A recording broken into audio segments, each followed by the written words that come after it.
That's very clear. You can look at that, and there's a whole list of all the oil and gas exemptions to those major environmental laws at that document, as well as you also look them up at the NRDC's website. In fact, right now, there is an effort in Congress to re-regulate hydraulic fracturing under the Safe Drinking Water Act, and there are over 70 co-sponsors in the House and about 12 or 15 in the Senate.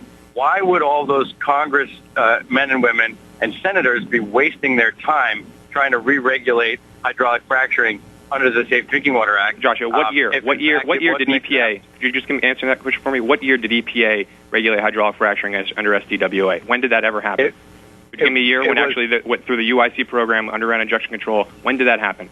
It was in 2004, I believe, and it's easy to look that up. It actually never happened. At GasLandTheMovie.com.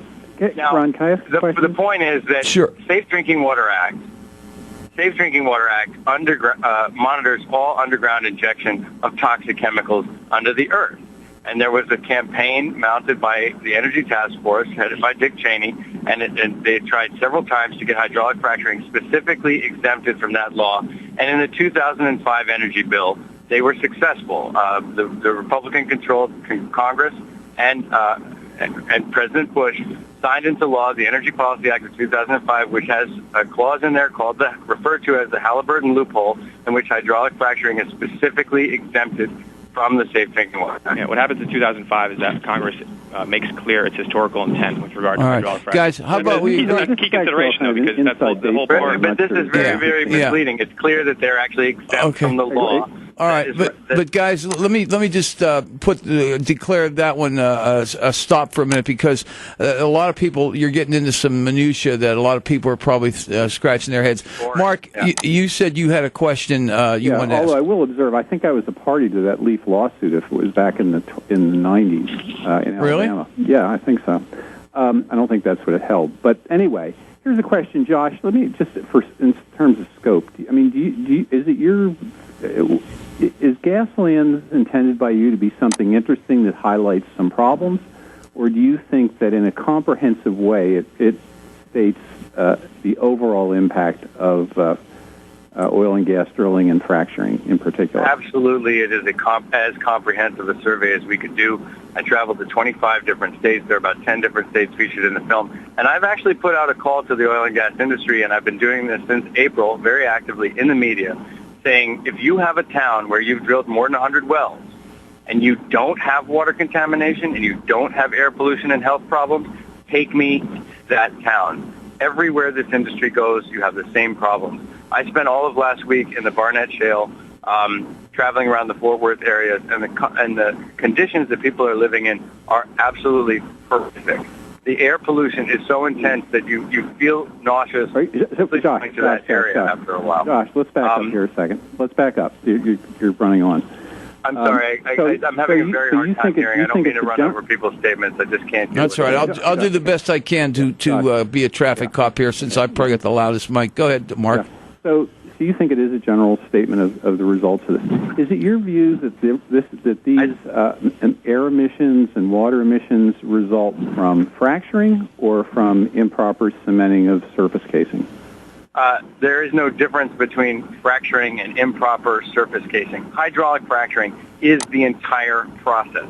There is something definitely going wrong with what's going on underground, but what we do know is above ground, when you're doing hydraulic fracturing, you're venting off an enormous amount of volatile organics directly into the air off of those well sites. You can't see them with the naked eye. You can see them with a FLIR camera, and we went around the Barnett Shale all week with the FLIR camera observing site after site after site, which were emitting toxic poisons 100 feet from people's bedroom window, 300 feet from people's bedroom windows. This is not an activity that people can live near, so Josh, period. It is inherently contaminating, and it is very destructive to health. Josh, just to ask the question. So are you saying that there are vertical fractures that run for 9,000 feet? I'm not saying that. Nobody knows the answer to that. If the process has actually been investigated by the EPA, by a regulatory body, we might know the answer. The process has never been investigated. The problem is that every time hydraulic fracturing was being asked to investigate it by the EPA under their imminent and substantial endangerment authority, it was shut down by the Bush administration. Currently, hydraulic fracturing is being investigated by Congress, and by the EPA, and we await the answers to those studies. What I'm saying is that there is a problem with water contamination related to hydraulic fracturing. And I mean, when I say hydraulic fracturing, I mean the gas drilling. We would not be doing gas drilling in the Marcellus Shale. We would not be doing gas drilling in the Barnett Shale if it wasn't for hydraulic fracturing. You cannot say we're isolating this problem to 8,000 feet down below ground at the wellbore. Of course, we have documented cases where you can show fractures that open up that connect with natural fractures that do lead all the way to surface. That was the case in Divide Creek in Colorado. But what I'm saying is that the process of gas drilling, which we wouldn't be doing in the shale, is inherently contaminating, and that is very clear. You know, to isolate and define hydraulic fracturing as simply the fractures at the bottom is very, very misleading. Guys, I just want to cut in quickly because that's a key point that Josh tries to bring up, and a lot of opponents of shale development in general. You know, the thing is they want to identify hydraulic fracturing. They really want to target that because they recognize that without that tool, the shale is you just can't produce that natural gas. And so, you know, really you have a situation where hydraulic fracturing, which is a post-drilling technology. I mean, you drill the well, that takes a couple of weeks. The drilling, then when that's done, the derrick's gone, the drilling equipment is gone, the fracturing crew comes in. Now, they're going to fracture that well. It's going to take 3 days, 3, 4, 5 days, 10 days tops. They're done with that. The water gets brought back out. That well's ready to produce another 40 years. So anytime you see any incident at the well site, again, we have 480,000 natural gas wells in the country. You know, if anytime you see a single incident at the well site, someone stubs their toe at the well site, all of a sudden it's fracturing's fault, and we need to pass the Frac Act. We need to pass this. We need to pass that. It's part of this whole thing where, again, you can't go after the carpenter here. You can't go into these towns where we're creating thousands of jobs and millions in revenue and you know, new books for the schools, new computers for this, new roads for that. You can't go into those towns and say, we need to stop natural gas production. You know, you'll get thrown out on your ear. What you can do, and what Josh is trying to do, is go in there and say, let's stop the hydraulic fracturing. Let's go after the carpenter's tools, not the carpenter. Okay, let me let Josh respond to that, please, guys. Go ahead, Josh. I'm not really sure what the point of that statement was.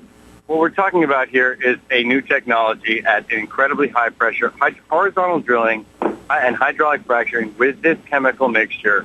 That is an enormous amount of chemicals going into the ground. This is a process has never been done. 60 years. And Josh says it's new. The mechanics of it are exactly the same as they've been for 60 years. Never been done before. All right, guys, let me throw a question out, and maybe we can set this up so I can ask Josh to respond, and then we can go over to Chris and Mark if you have a comment. Maybe it's best that we do it that way, almost as if we're talking to a spaceship, because otherwise we're going to end up talking over each other. Because not you guys, I know, don't have the volume. We can't seem to get the volume up to all the phones. The first whole series of questions relating to the fact that Marcellus lives around 12,000 feet under the ground, and the aquifers where the water is, the wells, is up around 150 feet. I think what I heard you say, Josh, this is just Ron Morris clearing something up.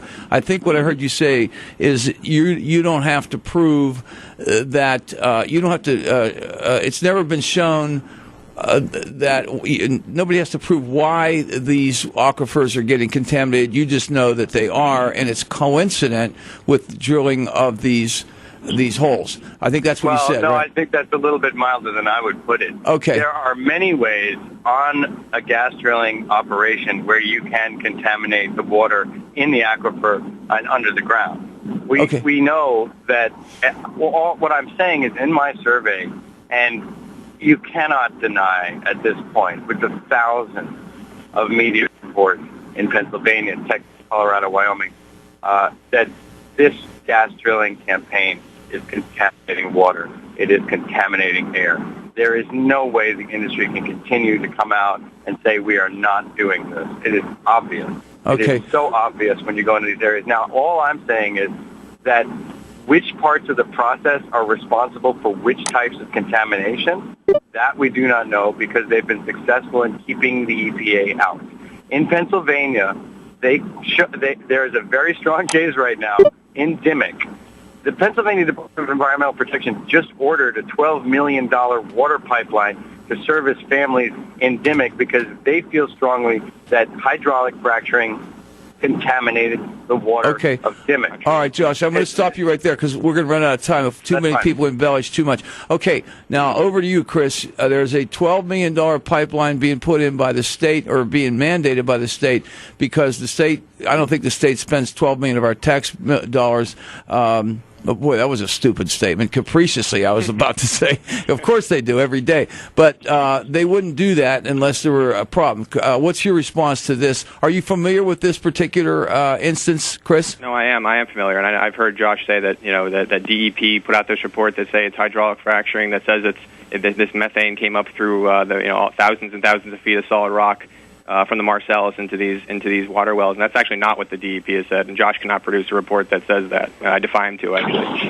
But I will say this. I mean, you have a situation in Dimmock. I'm from out there. I'm from near there. Okay. I'm familiar with shallow methane in that area, and so is everyone, frankly, up there. I mean, I have affidavit after affidavit in front of me from folks that are actually from that region that say, from that county, from that town, that say, listen, we have situations with shallow methane. There are no regulations in place at all in Pennselsvania related to drilling a private water well. You could go out there and dig it in the back. Absolutely in contrary to the science.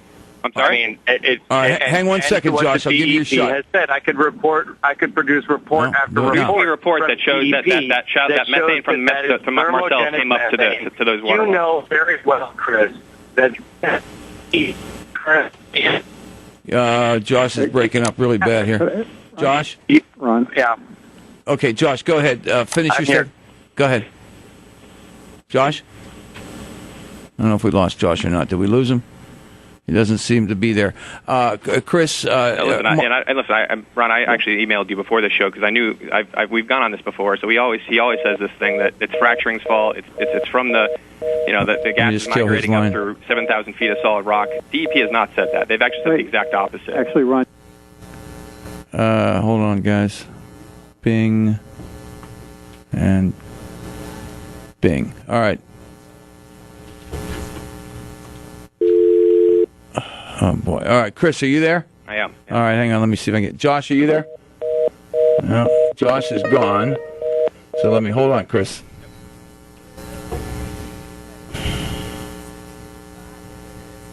All right, Chris is line 3. All right, Chris, apparently you're the only guy surviving that blast there. Josh went away, and in the process of trying to retrieve Josh, we lost Mark. So let's see if we can get Josh back on. I think he's coming back on. What a mess. All right, hang on one second here. We are not dealing with the most sophisticated technology here. Okay, here's Josh. Let me get him back on. Josh, are you there? Somehow we got disconnected. Yeah, well, your phone died. Go ahead. It is absurd that Chris Tucker should even say that I don't have reports.